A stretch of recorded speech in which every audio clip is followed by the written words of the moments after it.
जो स्टूडेंट्स यहाँ बैठे हैं, आपसे मैं एक छोटी सी बात कहना चाहती हूँ। आपने एपीजे अब्दुल कलाम साहब का नाम सुना है ना सबने?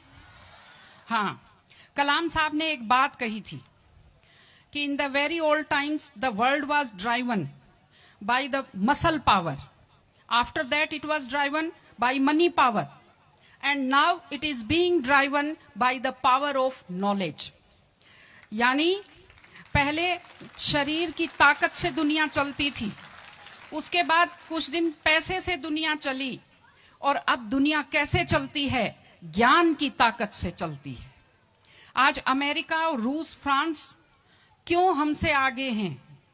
उनकी जनसंख्या भी कम है, शायद वो मेहनती भी हमसे कम है, लेकिन वो हमसे क्यों आगे हैं? क्योंकि उनके यहाँ शिक्षा का जो प्रसार था वो हमसे ज्यादा हुआ, वो हमसे ज्यादा एजुकेटेड हैं।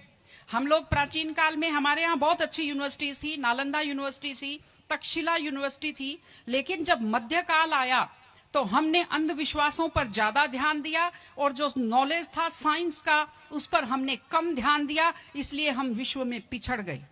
एसएसटी में आप लोग पढ़ते होंगे, 10th के बच्चे एसएसटी पढ़ते हैं, कि एक समय था जब वर्ल्ड की जो रिचेस्ट कंट्रीज थी वो रूस अमेरिका नहीं थी, वो इंडिया था और वो चाइना था।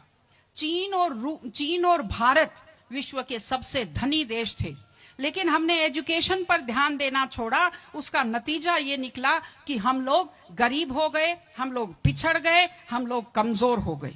इसलिए अगर आपको खुद को ताकतवर होना है और इस देश को ताकतवर बनाना है तो आप लोग शिक्षा पर ज्यादा से ज्यादा ध्यान दीजिए।